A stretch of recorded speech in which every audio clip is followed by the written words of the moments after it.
Welcome to Le Weekend, your essential roundup of French news on culture, business, the economy, and current affairs.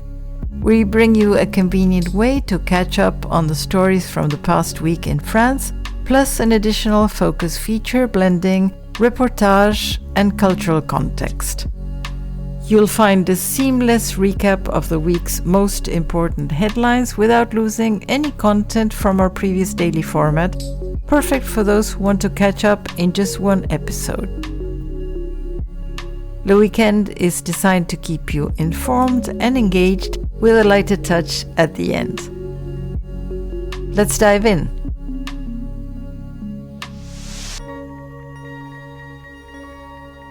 These are the headlines on Monday, August 17th.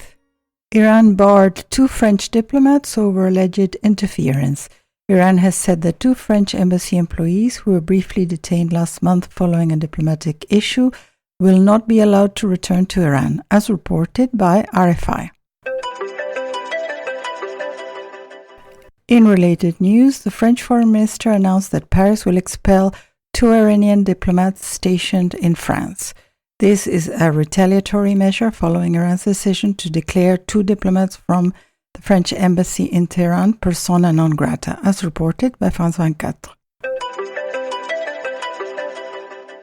The law on assisted dying won constitutional approval in France. The Constitutional Council approved a law creating a right to assisted dying, removing the last major legal obstacle before the measure can be enacted and implemented, as reported by RFI.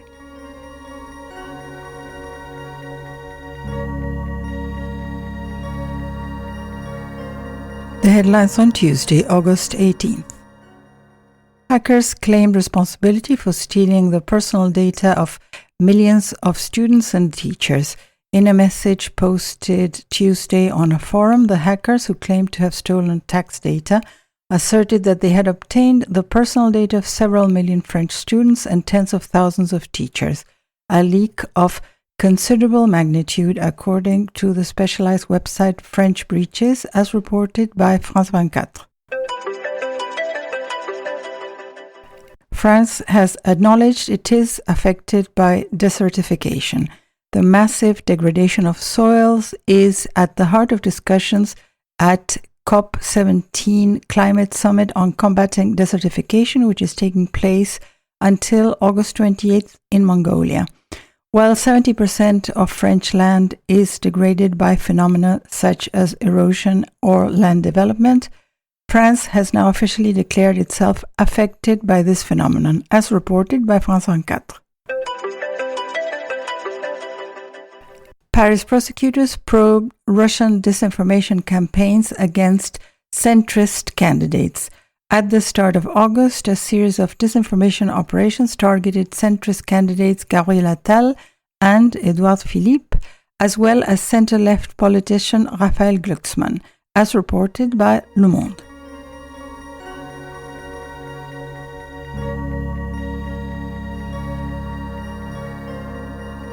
The headlines on Wednesday, August 19th.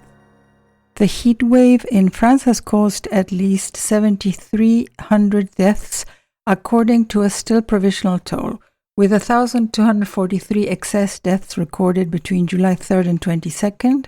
The second heat wave of summer, less deadly than the one at the end of June, brings the still provisional death toll from extreme temperatures this year to 7,300. Public Health France announced on Wednesday that the country has experienced 52 days of heat waves since mid-June, a record even though summer is not yet over, as reported by France 24. Faced with soaring debt costs, France is now borrowing at 4% over 10 years.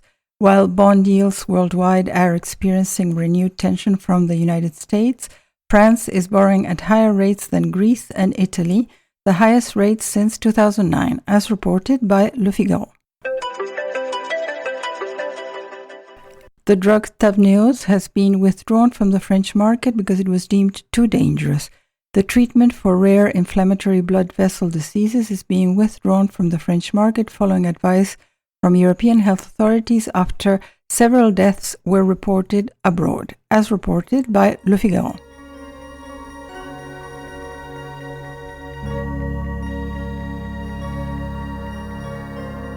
The headlines on Thursday, August 20th. France joined European powers in a call for Israel to halt West Bank settlement plans. France, Britain, Germany, and Italy condemned on Thursday the Israeli government's opening for bids to build more than 1,200 homes in a controversial West Bank settlement plan approved last year, as reported by Le Monde. The current heatwave became the second largest ever recorded in France, longer than the one in July 2006, which was 21 days. The record for the longest heatwave in France was set in July 1983 with 23 days, as reported by Le Figaro. France fined Boohoo 2.3 million euros, equivalent to $2.7 million, over deceptive discounts on its website. The French consumer watchdog fined British fast fashion retailer Boohoo for deceptive practices such as fake discounts on its website, as reported by Reuters.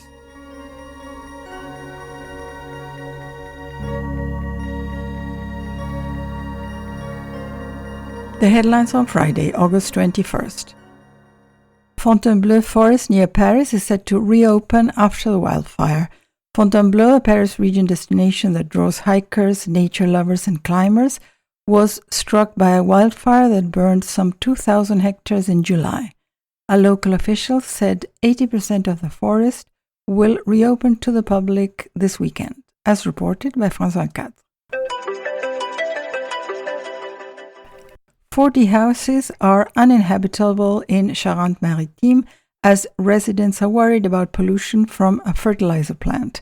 The soil in their gardens was polluted with heavy metals at levels presenting health risks, as several neighbors of the factory now fear being expropriated, as reported by Le Figaro. France warned of 300,000 potentially unsafe condoms in the market. French anti-fraud and health agencies issued a warning on Friday against tens of thousands of potentially unsafe condoms sold on the internet and in shops and pharmacies, as reported by Reuters.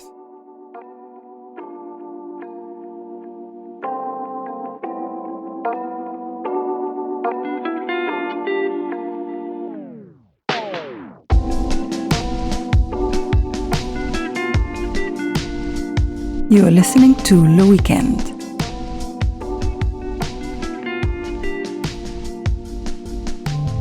Now that you're all caught up with the news from the past week, it's time for our focus story, where we dive a little bit deeper into one of the stories from the past week to provide more context. This week we look at why condoms made the news in France. This is your disclaimer. The following segment contains references to sexual health, so audience discretion is advised.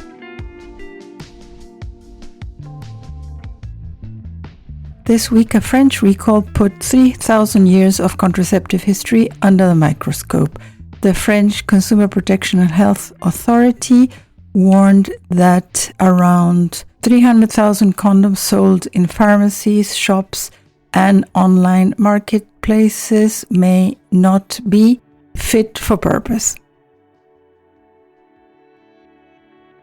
Lab testing on 2 branded products turned up a risk of bursting or the presence of tiny perforations, prompting the recall of about 260,000 units already on pharmacy shelves.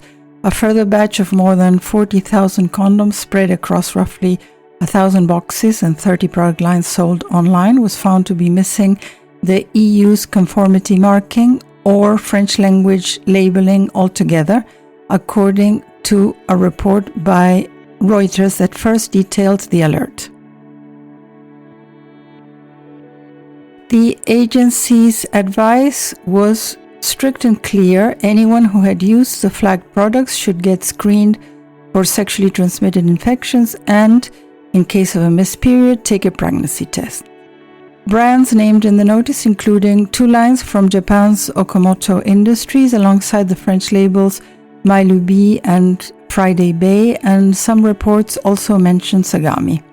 Mylubi's chief executive, Pierre Lagache, told Reuters that only a single batch was involved, one that had returned a negative test result before a follow-up check found it compliant after all, but the company pulled it anyway. As Lagache put it, when a medical device is in doubt, you pull it from the market without waiting.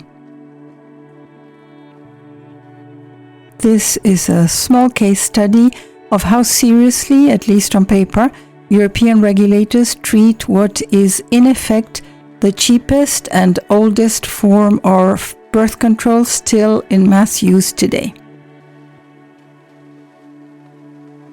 That condoms are regulated with the same rigor as pacemakers might seem anachronistic given how ancient and improvised their origins are.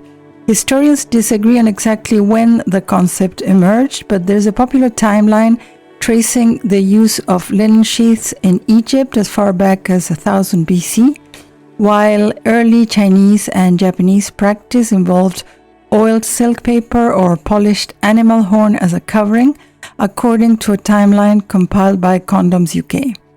Roman writers describe sheaths cut from linen or from the bladder and intestine of a goat or sheep, per histories.com account, and this is a popular legend still repeated in slideshows and sex education blogs, holding that Crete's King Minos used a goat's bladder as protective wear, a story also recounted on WebMD that says as much about how badly people wanted a solution as it does about historical accuracy.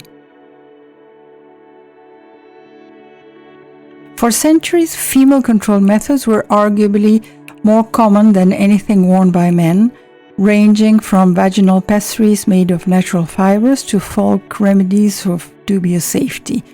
Some ancient Chinese women reportedly drank liquid lead or mercury as contraceptives, a practice that caused sterility, kidney failure, and worse.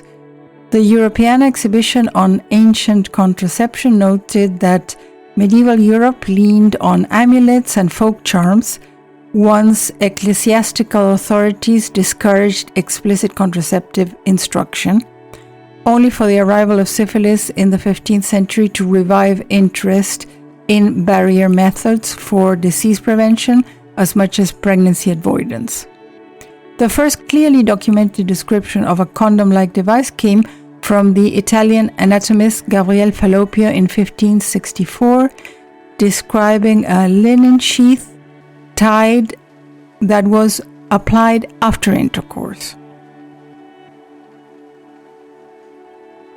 The material science didn't really catch up until the industrial era.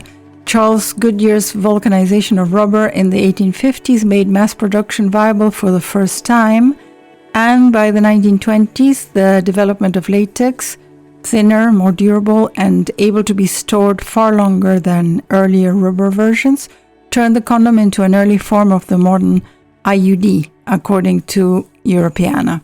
The same decade brought the modern intrauterine device, credited to the German Jewish physician Ernst Grafenberg. It was, however, the arrival of the oral contraceptive pill, developed in the 50s and approved in the United States in 1960, that reshaped the politics and demographics of birth control more than anything before it. But what do people use today? Modern usage patterns are more varied and more regionally specific than the pill's cultural dominance might suggest. The United Nations' most recent global compilation found that worldwide, female sterilization remains the single most common method relied on by roughly 219 million women, or about 24% of contraceptive users, as of 2019 figures published by the UN World Contraceptive Use Data Booklet. 3 other methods exceed 100 million users: the male condom at 189 million, the IUD at 159, and the pill at 151 million. The same data shows sharp regional splits. IUDs and condoms dominate in East and Southeast Asia, while in Europe and North America, the pill and the condom are the 2 leading choices. The UN continues to update this dataset roughly every 2 years as part of its tracking. So the most recent revision of this data is in 2023. In the United States specifically, more than 80% of women of reproductive age reported using some form of contraception in the prior year, according to a recent KFF study cited by Statista, with the pill still the most common single method, even as long-acting options like the IUD gain ground.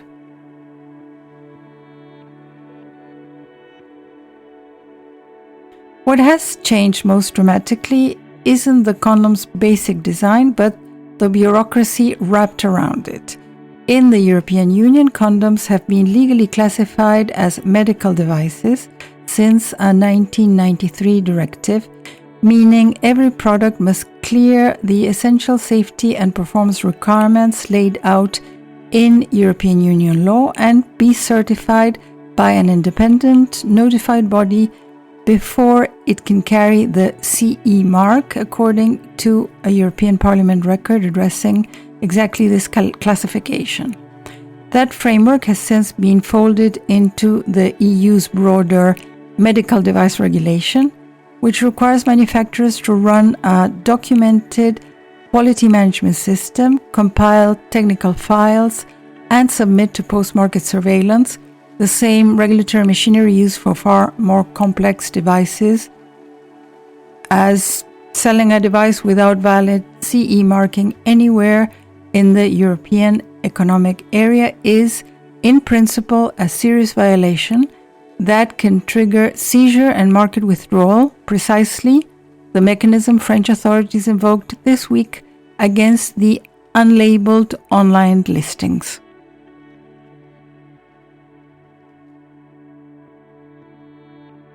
The United States takes a parallel but different route. The FDA classifies condoms as Class 2 medical devices, a category that also covers pregnancy tests and powered wheelchairs, for example, requiring manufacturers to meet performance standards including water leak and airburst testing. Earlier this year, the FDA also finalized a rule specifically classifying external condoms intended for anal intercourse into the same Class 2 category, a move that agency said was intended to ease regulatory burdens while still assuring safety, reflecting a slow but real broadening of how regulators define the product's intended use. So the regulatory apparatus exists because the stakes haven't shrunk. Rates of chlamydia and gonorrhea in France rose sharply through the early 2020s, part of a documented national increase in STI rates, prompting the government under President Emmanuel Macron to make condoms free for young people, extending an earlier policy that had applied only to pharmacy purchases for those aged 18 to 25. A 2021 survey cited by the New York Times and referenced in that same coverage found more than a quarter of French people admitted they don't always use a condom. Globally, the World Health Organization has flagged a troubling side effect of modern STI treatment. As awareness spreads that many infections are now curable, some people appear to be growing more complacent about prevention altogether, contributing to outcomes like the estimated million-plus pregnant women infected with syphilis in 2022 alone, as reported in UN health data cited by Reuters. Against this backdrop, this week's French recall is less of an isolated scare and part of a much older, ongoing tension. More than 115 million condoms were sold in France in a single year recently, according to the same reporting. A market so large and so central to public health strategy that a single faulty batch reads as a genuine crisis and makes the news nationwide. That tension between mass availability and public trust is in essence the whole story of contraception in our time. The condom is cheap, requires no prescription, and works against both pregnancy and infection at once, advantages no other single method matches. But those same qualities make it dependent on a functioning, largely invisible system of manufacturing standards, batch testing, and labeling rules that most users never think about until, as happened in France this week, a regulator says otherwise.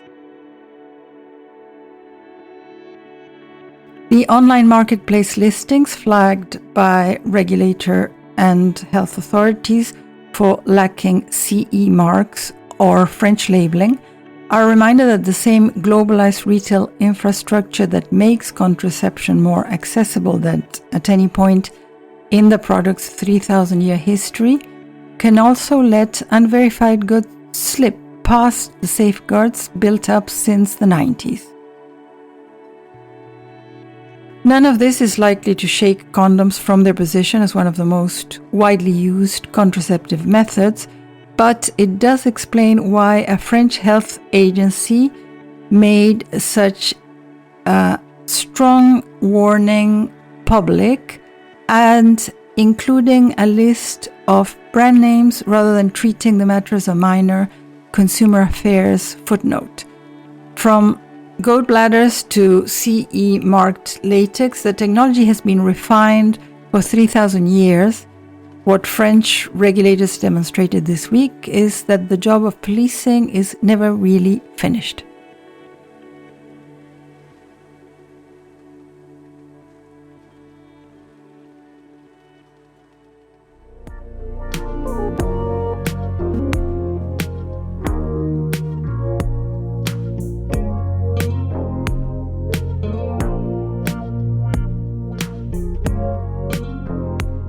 Thank you for listening to Le Weekend, your one-stop destination for the main headlines in France.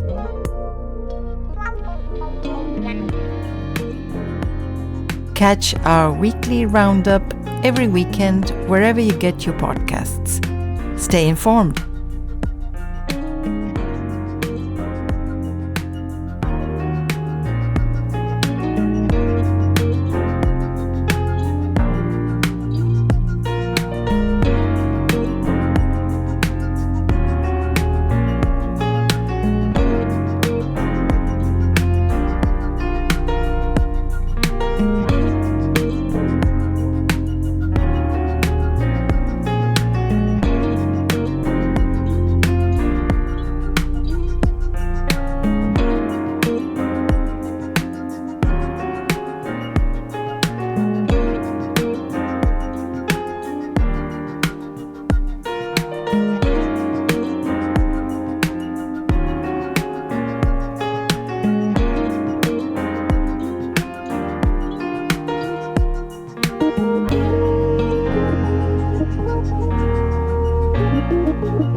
Before we go, a quick note on how Le Weekend comes together.